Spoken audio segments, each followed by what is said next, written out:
Big night tomorrow night. Big debate, 8 o'clock. It'll air right here on 95.7 FM KCMO. Our next guest, Steve Moore, Freedom Works. He advised Donald Trump during his 4 years in the White House. He joins us on 95.7 FM. Steve, good morning. What are you thinking ahead of tomorrow night, my friend? Wednesday morning, our buddy Patrick Tuohey is here from the Show Me Institute on KCMO 95.7 FM. First time we've had him on since it became official. Laura Kelly and the Kansas legislature going on and going ahead with little star bonds for the Chiefs and the Royals. How about that, Patrick? That's right. The border war is on. Ride to the sound of the guns. Yeah. It is on. It is alive and well. I don't care what any of them say. So let's just get your initial reaction to, and we had speculated on this happening, but now I think we still have more questions than answers, but we do have the ability for the state to utilize star bonds for the teams. Right. That's all we know. Yes. Is they said, basically, let's consider this. And their measure only lasts a year. It remains to be seen. Remember, we've had this debate in Jackson County a few months ago. It remains to be seen where the stadia will be put, what municipality it will sit in, what the district will look like, how much money the stadia, the teams will vacuum up out of Kansas. Who will own the stadiums? Exactly. A lot of legislators pitched this as free money. It's just free money to lure the teams over, and that's so disappointing because these are men and women who should know better. And the other thing that I'm disappointed by, of course, that Laura Kelly would renege on her executive order regarding the border war, but she said the teams were never included. Like, read the executive order. It's not specific to any teams. They are just, ultimately, all Kansas did was drive up the price to taxpayers for these teams no matter who wins. Because Missouri, as the governor has said, and I'll talk about that in a minute, but Missouri has said we're going to enter a competitive offer, whatever that looks like. And then, of course, the teams will say to Kansas, hey, can you just 5% better? Can you just sweeten your deal a little bit more? And then they will.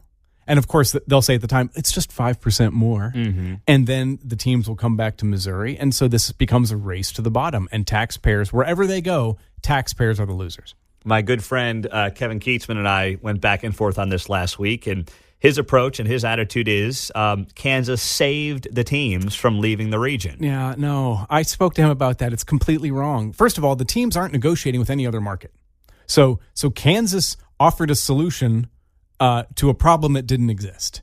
If, for example, we knew that the Chiefs were in talks with San Antonio or the Royals were in talks with Nashville, then maybe Kansas could say, well, we've got an offer we'd like to make to keep the teams here. But they didn't. We don't know that the teams are talking to any other market. And by the way, they would tell us if they were. They want the They want the leverage. They want the leverage. So Kansas just rushed in. Frankly, I think embarrassed itself. With all this talk, and now the border war is back on. I wish it weren't. Let me say that. I live in Jackson County, so part of me feels like I'm a partisan. You know, I want this side to win versus that side. But no matter which side wins, this is just a bad deal for taxpayers everywhere. Well, I'm a Johnson County resident, and I think the Kansas legislature looks like a horse's ass. So it's not like everyone is accusing me, oh, you must be a Missourian. It's like, well, I've lived on both sides of the state line, but I've majority of my time been a Kansas resident. No, they're just they're taking the bait. They're playing a fool's game, and the only winners are going to be the owners of the team. Yeah, and it's just frustrating because, again, these are men and women that we elect to sit on budget committees, to understand incentives, to understand dollars and cents. And they did, the governors did, for a short period of time when they signed the border war back in 2019. They said explicitly, this border war was costing both of us. Kansas shouldn't engage in the border war, not because it's bad for the other state, but because it's bad for taxpayers in their own state. Missouri, we don't stop because we're inflicting too much damage on the... But star bonds are unique. There's no, we're not asking the taxpayer for anything. It's paid off by additive sales taxes. No money gets increased. Taxes don't get increased. So, it's amazing. It's like a unicorn. Dave Helling said something great on Week in Review. I'm a big fan of his. And he pointed out that it could be that if they put the stadium by the Legends, that the district... The Star Bond District... is the entire Legends district because they really need to generate a lot of money to pay for a $2.5 billion, $2 billion stadium. So So that right now is taxpayer money that is collected at Legends that goes to infrastructure, that goes to support things. Those would all be hoovered up and given to the Chiefs. So it could be. Well, no. If it's whatever is additive on top, is my understanding, right? Who knows? I mean, that's part of the problem. They will say the bigger problem that I think Dave Helling pointed out is that they may allow whatever the Star Bond District is to go back and start at the revenue levels of 15, and then the revenue levels that grew from 2015 to 2025, let's say, as I understand it, that's currently going into someone's coffers would then be going to pay off the Star Bonds. You could also see Wyandotte County enter into all sorts of abatements or tax increment financing, where, again, as we saw from the Star Bond legislation itself, the legislature and the governor are willing to change the rules to bring over the teams. So saying that they will not change rules anymore is just crazy. They're playing the fool. They're offering an awful lot of money. And again, I don't want Missouri to respond in kind. I don't want the governor to offer a package. I don't want the Jackson County legislature to fall all over themselves. Let's each state, each municipality, let's act like we've got some dignity and some self-respect. Patrick Tuohey is here on KCMO Talk Radio 95.7 FM. Now, when it comes to Missouri, it looks like they may get let me just say this first before I get to that. I don't blame the teams. No. At all. Let me just make that clear. I don't know how you feel. Nothing like they've done what's completely legal. They've hired lobbyists in Topeka. Right. They've done their job. They've gotten the leverage that they wanted. Right. I don't blame them one bit. No, we see this in Kansas City and in the area all the time, which we've got, a big J.E. Dunn, Waddell and Reed, all these guys ask for all sorts of subsidies to do what they were going to do anyway. It's the city's fault for being the sucker. If I'm a business owner and the city I'm in or the state I'm in will give me lots of money for no reason just so that they can say, who knows, they can claim a political win, it's absolutely in your interest to get the best deal. So I get it. I wish they wouldn't. I wish the cities and states wouldn't play the fool, but here we are. Yeah. All right. Now, Missouri, you're saying don't respond at all.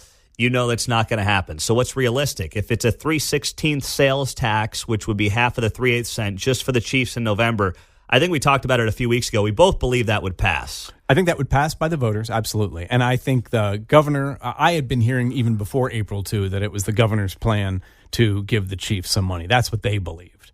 But again, there is an awful lot of expense involved, even for the teams, of moving across state line. They weren't willing to spend more than, what was it, $300,000 when you were talking about this in April? Oh, $300 million? Yeah, thank you, $300 million. I don't know that they want to spend $600 million to move across. Now, again, people like Kevin Keatsman say, well, they're going to get a covered stadium, they're going to get Super Bowls. I don't know that any of that stuff is going to happen. These guys are probably looking at their portfolio right now, and they're saying, what's best for me right now? And so, yes, I think 3/16 would pass. I don't know what that does to the Royals. It kind of takes away all their leverage. But Clay County. I don't know that Clay County can generate the money that the Royals want. With the state kicking in. Yeah, again, we just don't know. I mean, is the state going to be willing to aid and abet one county fighting another county for an attribute like that for this stadium? I don't know. I hope not. But ultimately, whether the Missouri governor gets involved and helps counties fight each other, or we get involved to fight against Kansas, it's just a race to the bottom. It's a huge waste of taxpayer money. And as a fan, ultimately your life isn't changed at all, whether the stadium is in your state or you've got to cross state line to go to the stadium. And as you've talked about before, nobody in the outside world will care or frankly even know whether the teams play on the Kansas side of state line. They will still be the Kansas City Chiefs. They will still be the Kansas City Royals. I don't understand what the value of pride is, I'm doing air quotes, for keeping them in our neighborhood. Do you have any regrets on advocating as you did for the no vote on the 3/8 cent sales tax based on how this has gone over the last couple of months? I have no regret for advocating that people be skeptical. I have no regrets that the item lost.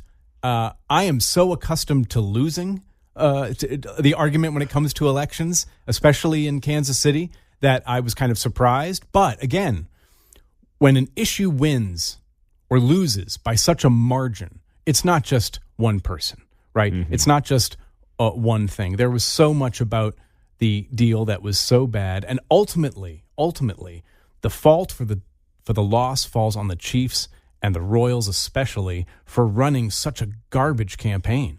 I mean, they raced to put it on the ballot and then could not answer one question about location.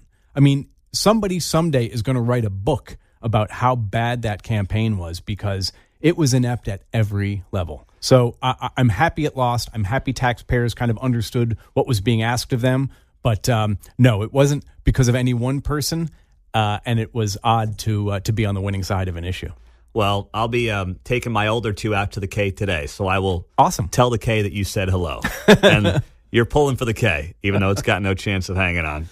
Oh, man. Hey, good to see you, Patrick Tuohey. It's great to be here. Thank you. All right. Every Wednesday morning, the folks at the Show Me Institute are here on 95.7 FM KCMO, streaming on the KCMO Talk Radio app.